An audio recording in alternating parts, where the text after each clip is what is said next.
امروز درس دوم هست و در درس دوم درباره تعریف های بعضی کلمه های مهم این فن، بعضی اصطلاحات های مهم این فن یاد میگیریم. خوب، کلمه اول حیض هست. حیض چی است؟ حیض چنانی که میبینین تعریف حیض را من از کتاب ابن عابدین الشامی که یک مفتی بسیار کلانی مذهب حنفی می باشد که از زمانه پیش است و این مفتی بسیار کلان و بسیار مشهور یک کتابی به نام رد المحتر تصنیف کرده است که در آن تمام فتواهایی که ضروری هست در آن نوشتند و این چنین یک کتاب دیگر را تصنیف کردند به نام منهل الواردین في بهار ذخر المتأهلین في مسائل حیض. پس این کتاب از این کتاب ابن عابدین الشامی من همین تعریف ها رو گرفتم. دم صادر من الرحم خارج من فرج الداخلی ولو حکما بدون الولادة من بنت 9 سنین. حیض چی است؟ حیض آن خونی را گفته می شود که از فرج داخل یعنی از رحم جاری می شود و از فرج خارج یعنی از شرمگاه دختری اقلا 9 ساله قمری یا کلانتر می تواند که از دختری 12 ساله 13 ساله می دانید هم جاری شود خارج شده به نظر می آید. این خون نباید در وقت حامله داری یا تولد کنی جاری شود، چون که اگر این خون در وقت تولد کردن جاری شود آن خون را خون حیض گفته نمی شود، خون نفاس گفته می شود یا اینکه خونی استحاضه گفته می شود. خوب، چون که در آن وقت در وقت حامله داری یگان خونی که جاری می شود خون حیض حساب نمی شود. پس خون حیض چیست؟ خونی است که از فرج داخل یعنی از رحم جاری می شود و به شرمگاه از شرمگاه زن خارج می شود. خوب، اکنون برای فهمیدن این تعریف، خوب فهمیدن این تعریف ضرور هست که من برای شما کمتر درباره قسمت های فرج بفهمانم. فرج خارج، فرج داخل، این کدام قسمتی عضو زن را گفته می شود تا اینکه شما مسئله را خوب بفهمید و بفهمید که کدام خون از کجا، کدام مایع از کجا وقتی که خارج می شود چی حکم دارد. شما باید اقلا بفهمید که کدام قسمی عضو زن رو چی گفته می شود در اصطلاح اسلامی یا در اصطلاح فقهی. خب فرج خارج وقتی که من میگویم فرج خارج این کلمه عربی هست اما به فارسی هم استعمال می شود. فرج خارج یعنی شرمگاه بیرونی. شرمگاه بیرونی همان قسمتی شرمگاه زن رو گفته می شود که در وقت نشستن عادیش ظاهر می شود و از بدنش بیرون است و این چونین در فرج خارج چی است؟ شفتین کبرای فرج و شفتین صغرای فرج هم در فرج خارج حساب می شود و این دو عضو هم از بدن بیرون هستند و آن مایع تری، مایع یعنی تری که در این قسمت فرج که پیدا می شود در شفتین کبرا یا صغرا یا در همین قسمت بیرونی شرمگاه زن که پیدا می شود این مایع پاک حساب می شود و حکمش به مانند حکم عرق هست. چنانی که مثلا دیگر قسمی بدنتان عرق می کند و می توانید که با آن عرق نماز هم بخوانید و آن عرق طهارتتان را هم نمی شکند، همین خل هم آن مایعی که در همین پوستی همین شرمگاهتان که پیدا می شود آن مایع آن تری پاک حساب می شود، چون که این مایعی که در این قسمت در شفتین کبرا و صغرا که پیدا می شود این مایع از داخل زن خارج نشده است. اگر مایع از داخل به بیرون خارج شود این دیگر حکم دارد. اما ما درباره چی صحبت کرده ایستادیم؟ درباره فرج خارج. فرج خارج همون قسمتی شرمگاه زن رو گفته می شود که در بیرون هست.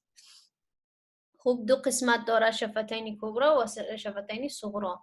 در مابین همین پوست ها وقتی که عرق پیدا می شود و یک سفیدی پیدا می شود، آن مایه را حکمی عرق داده می شود در فقه و آن ناپاک حساب نمی شود. بله، افضل و مهم همین است که شوشتنش از جهتی پاکی خوب هست و خود را پاک و صاف نگاه کردن، این دیگر گپ هست. اما از جهتی نجس بودن و طهارت رو شکستن، آن مایه‌ای که در اینجا خود به خود از روی گرمی همچون عرق که پیدا می شود، این باقی ندارد، طهارت رو نمی شکند. برای چی؟ برای که این از داخلی جسم زن بیرون نشده است. این است فرج خارج. فرج داخل کدام قسمت رو گفته می شود؟ فرج داخل همون قسمتی فرج زن رو گفته می شود که از دهان شرمگاه سر می شود،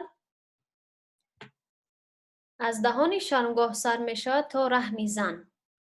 فرج داخل کدام قسمت رو گفته می شود؟ اگر یگان کلمه‌ای که من گفتم شما نفهمیدید می توانید که بپرسید. همون قسمت رو گفته می شود که از دهان شرمگاه سر می شود تا رحم زن. خب من انشالله واضح تر کردم، میفهمونم. فرج داخل معنایش چی است؟ با کلمه های آسان شرمگاهی درونی.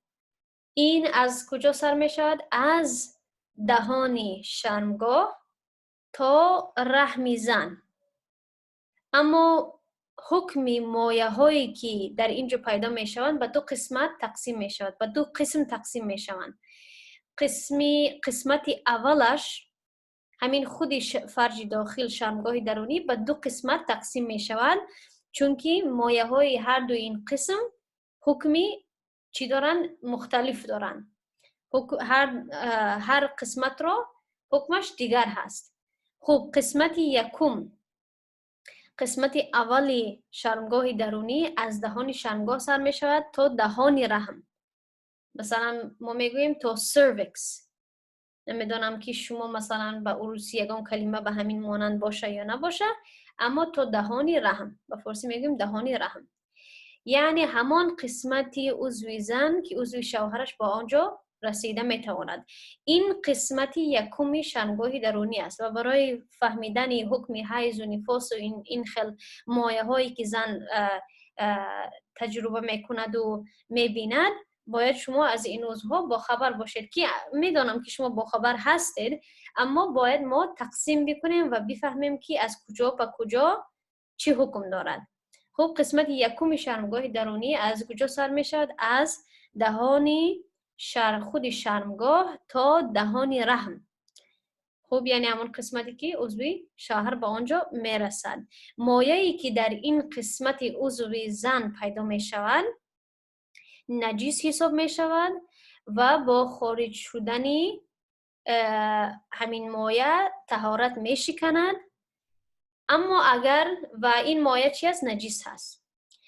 اما اگر مایه این قسمت به لباس تگی زن اگر برسد و آلوده بکند، تا حد 1 تنگه که به اصطلاح فقهی میگوییم تا حد 1 درهم بخشیده است و زن میتواند که تا حد 1 درهم با این مایه نماز بخواند. اما با خارج شدنش وضو و طهارت میشکند، این رو فراموش نکنید. اما وقتی که در لباس آلوده می شود تا حد 1 تنگه معاف هست، یعنی که بخشیده هست، باقی ندارد، با آن نماز خواندن اجازت هست. اما وقتی که از 1 تنگه که زیاد شد، باید که لباس را علیش کرده شود، لباس تگی را هم باید علیش کرده شود، یعنی که در همان جایی که همان مایه رسیده شده است و آلوده کرده است آن را باید علیش کرده شود. و برای چی 1 درهم یا 1 تنگه میگویم؟ چون که در کتاب‌های فقهی چطور این مقدار رو میگویند که وقتی که مثلا در دستتان، در کف دستتان، یک بار به کف دستتان نظر کنید، وقتی که بر همین کف دستتان وقتی که آب میریزید، تمام آب میغلطد، میریزد از دستتان، بغیر از همان قسمتی چقور کف دستتان. در کف دستتان، در درون دستتان یک چقوریکک هست در مابین کف. وقتی که در آنجا آب که میمونه، همان آب در همونجا میستد به مقدار 1 تنگه وارین. برای همین ما میگوییم به مقدار 1 تنگه. خوب، امیدوار هستم که فهمیدید. فرج خارج قسمت بیرونی عضوی زن را گفته می شوند. فرج داخل 2 قسمت دارد. یکم قسمتش از دهان خود شرمگاه تا دهان رحم. قسمت دویمش اکنون میماند چی؟ خود رحم. خود رحم و همان سرویکس میگم، خود دهان رحم و خود رحم، همان استخوانچه ای که هست در پایان رحم همان میماند. مایعی که در اینجا پیدا می شود و از اینجا خارج می شود ناپاک هست و مانندی قسمی قبلیش که من برای شما گفتم و طهارت را می شکند و باید لباس را پاک کرده شود و حتی 1 نقطه هم بخشیده نیست.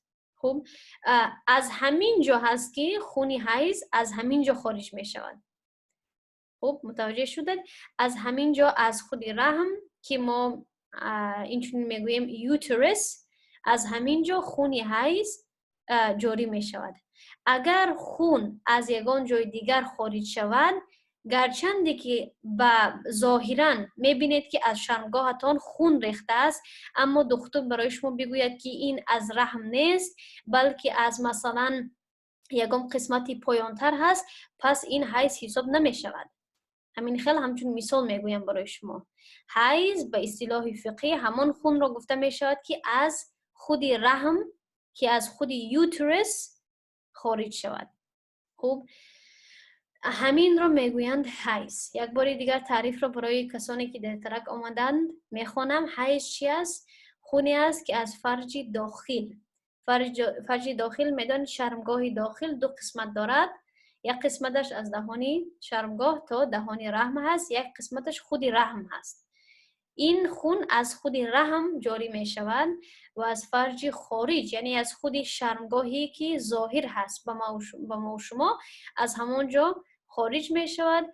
از دختری که اقلا 9 ساله باشد، 9 ساله اسلامی، چونانی که دین روز من برای شما درباره سن و سال فهمانده بودم. کسانی که آن را نمیفهمند کوشش کنید درس قبلی رو گوش کنید. یا دختری کلانتر از خارج می شود و به نظر می آید. این خون نباید در وقت حامله‌داری یا تولد کردن جاری شود. اگر جاری شود یعنی که این خون حیض حساب نمی شود. خوب، اکنون 2 نقطه دیگر. وقتی که همین ضروری نیست که خون حیض روانه باشد. چی منظورم است؟ یعنی که ضرور نیست که هر لحظه باید خون بچکد. این ضروری نیست. مثلا اگر زن خود را تازه کند و ببیند که کاغذش یا لاته‌اش آلوده شده است، کم ترک آلوده شده است در ایام حیضش، در روزهای حیضش، همین کافی است. ضروری نیست که باید چکره یا قطره بسیار زیاد خون بریزد. همین که لاته‌اش آلوده شد، کاغذش آلوده شد، همین کافی است و همین چی می شود؟ این خون حساب می شود، خونی حیض حساب می شود. خوب، و دویم نقطه همین است که اگر زن حس کند که حیضش سر شده است اما یقین ندارد، مثلا شیشته است، صحبت می کند یا اوقات می خورد، بعد حس می کند شاید درد دارد یا شاید کمتر خود را ناراحت حس می کند و خیال می کند که خونی حیضش سر شده است، این معنا ندارد که مثلا ساعت 3 است. این معنا ندارد که وقتی که می نویسد تاریخ حیض خود را باید ساعت 3 نویسد چون که ساعت 3 حس کرده. نه، برای حیض سر شدن زن باید ببیند، یعنی که باید یقین داشته باشد. خوب، پس وقتی که حس میکند اما یقین ندارد، این معنا ندارد که حیض او سر شده است. مثلا در بیرون هست، این خیلی یک مثالی واضح تر بدهم، در بیرون هست، در مغازه هست، در میدانه در بازار هست، گمان میکند و خیال میکند که حیضش سر شده است چون که درد دارد یا خود را ناراحت حس میکند و همین خیلی فکر کند که در بازار ساعتی 3 هست.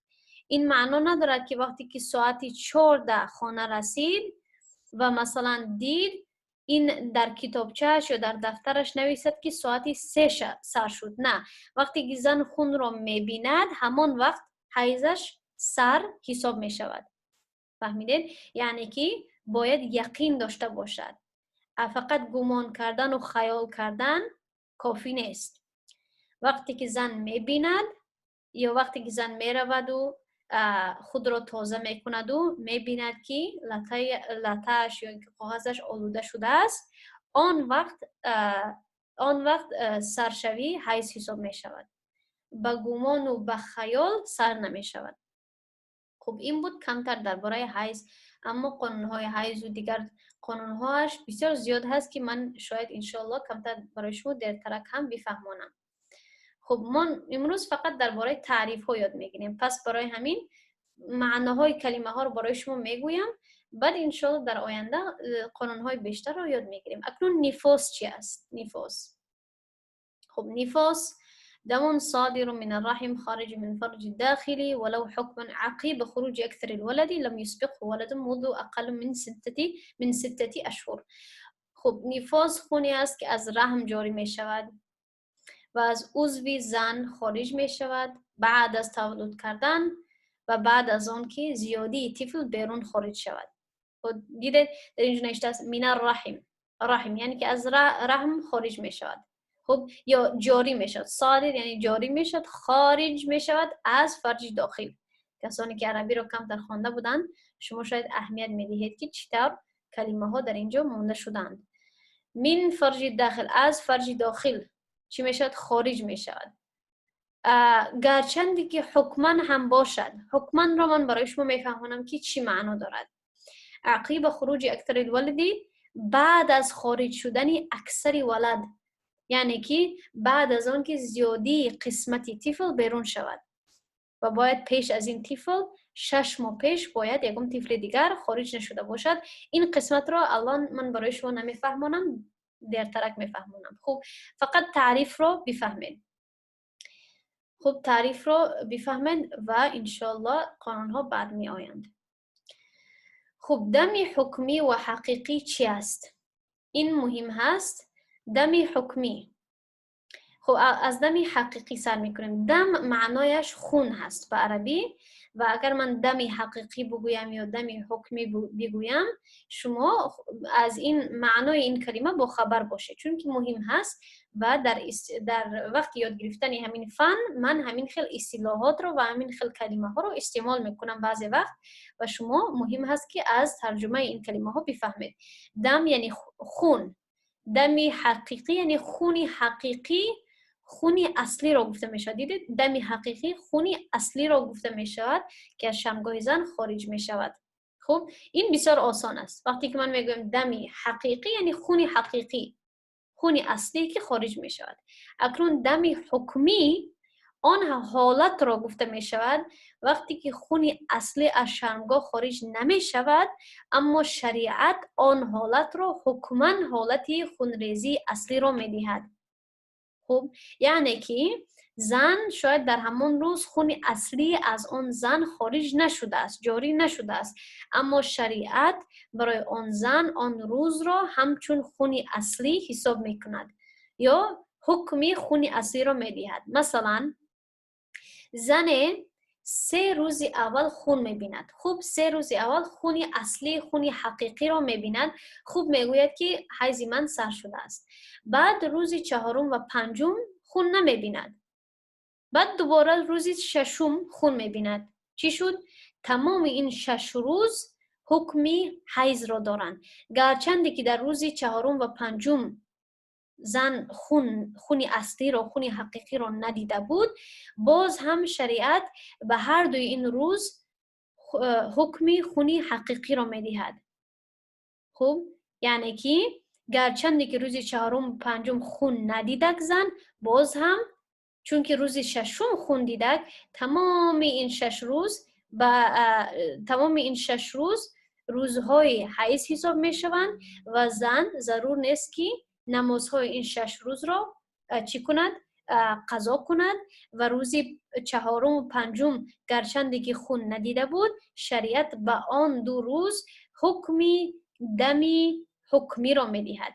دمی حکمی دیدن خونی حکمی یعنی که حکما آن 2 روز چی کردک؟ خون ریخت از آن زن. این رو میگوییم دمی حکمی و حقیقی. فراموش نکنید وقتی من میگویم دمی حقیقی یعنی خونی اصلی و دمی حکمی یعنی که خونی که اصلا خون نیست اما حکما خون حساب می شود. خب دمی صحیح چیست؟ برای خونی که از زن جاری می شود، برای آن که آن خونی حیض حساب شود، باید دمی صحیح باشد. دمی صحیح یعنی چی؟ یعنی که باید خونی باشد که شرایط های حیض رو پوره کند. اکنون نظر کنید ما لا ينقص عن 3 خونی صحیح. وقتی که صحیح خیلی کلمه صحیح رو شما میفهمید. خونی صحیح، دمی حیض رو گفته می شود. اما به حیض 1 2 یا 3 شرط هست. یکم شرطش چی است؟ که باید از 3 روز کم نباشد. خب ما لا ينقص عن 3 خونی که از 3 روز کم نباشد. اگر زن 1 روز یا 2 روز خون ریخت بعد برای 10 روز خون ندیدک، آن 2 روزهای حیض حساب نمی شوند و باید آن نمازهایی که اگر مثلا نماز نخوانده بود در آن 2 روز باید اون نمازهای آن 2 روز رو باید قضا کنند. حیض نمیتواند که از 3 روز و شب کم باشد. خونی که از 3 روز کم نباشد. ولا يزيد على 10 في الحيض و باید از 10 روز زیاد نباشد. یعنی که اگر کسی روز 11 هم خون دید باید نمازهایش را قضا نکند. اگر کسی از روز اول تا روز 2 خون ریخته است و مثلا عادت دارد که 10 روز حیض داشته باشد، باید روز 10 باید غسلش رو بکند و باید نمازش رو دوام بدهد گرچند که خون میریزد. باید حکمای بیشتر دارد اما همین خیلی من قانون رو بسیار کوتاه کرده برای شما برای حاضر فهمانده استم که باید از 10 روز خونی حیض زیاد نباشد. اگر باشد خونی روزی 11 رو خونی حیض گفته نمی شود، خونی استحاضه یا دیگر چیز گفته می شود.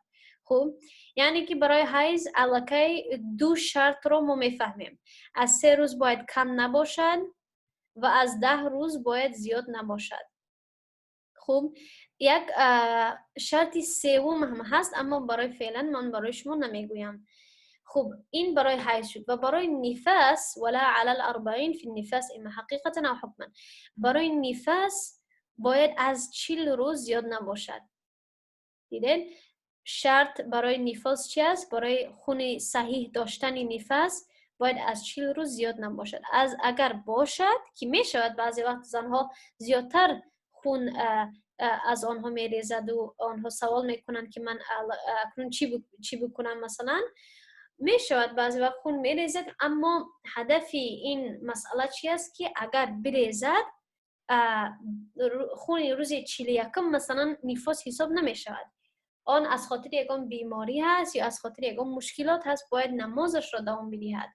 خب یا حقیقتا یا حکما. الکی شما حقیقتا و حکما را باید بفهمید. یعنی که یا حقیقتا خون بریزد برای 3 روز یا برای 3 روز زیاد یا از 10 روز کم، یا حکما یعنی که مثلا روز 1 خون دیدک زن، روز 9 خون دیدک، روز 10 خون دیدک، فقط 3 روز خون دید اما تمام این روزها این 10 روز روزهای حیض حساب می شوند حکما. خب من حاضر برای شما به طریق صورت نشان میدهم. خب مدت حیض در این صحیفه فقط بفهمید که دمی صحیح چی معنا دارد. دمی صحیح به مانند ترجمهش همین معنا را دارد، خونی صحیح، یعنی که خونی که درست هست و شریعت این را خونی حیضی درست حساب میکند و خونی نفاسی درست حساب میکند. یعنی که شرایط های حیض و نفاس را بجا آوردن و خونی صحیح هست، خونی بیجای نیست، خونی بیماری یا چیز دیگر نیست. یعنی قانون های حیض را بجا آورده حیض حساب میشوند. خب اکنون مدت حیض، مدت کمترین حیض 3 روز و شب هست، 72 ساعت. یعنی که اگر کسی برای 70 ساعت خون ببیند بعد دیگر خون نبیند، مثلا بگوییم که دختری خردسال 9 ساله شده است، الکی 9 ساله قمری یعنی اسلامی شده است، اگر برای 70 ساعت یا اینکه برای 50 ساعت چکره های خون رو ببیند بعد خونش بس شود، دیگر خون رو مخشیش نبیند، اگر دیگر خون رو نبیند بالغه حساب نمی شود، چون که دم صحیح رو ندید، یعنی مدت کمترین حیض را تجربه نکرد. خب برای همین بالغه حساب نمی شود. خب نقطه دوم، برای خون حیض حساب شدن ضروری نیست که خون همیشه باید روانه باشد، بلکه خون میتواند نوبتی یا اینکه کم کم هم باشد. خب نوبتی یا کم کم چی معنا دارد؟ من مثال این رو برای شما آوردم، اما چی؟ یعنی که روزی یکم خون ببیند، روزی دوم خون نبیند، روزی سوم خون ببیند، مثلا روزی چهارم خون نبیند.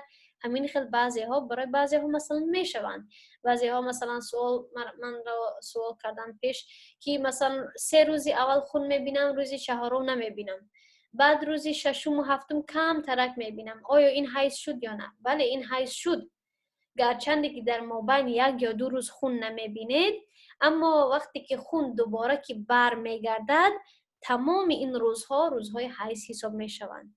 برای همین در اینجا نقطه دوم من چی نوشتم که ضرور نیست که روانه باشد، یعنی که هر روز و هر ساعت ضرور نیست که باید یک چکره خون بریزد، بلکه میتواند که کم کم هم باشد، نوبتی هم باشد، یک بیاید یک نآید، یک بیاید یک نآید. خوب مثال یکم نظر کنین، کسی روزی یک شنبه ساعت 7 سحر خون میبیند، بعد همین خیل خون میبیند، چکره یا اینکه در اول زیاد خون میریزد، بعد آهسته تر میشود تا آنکه فقط مثلا کم ترک آلوده میشود، لباس تگیشون کم تر آلوده میشود، اما به هر حال از روز یک شنبه تا روز چهارشنبه خون میبینند.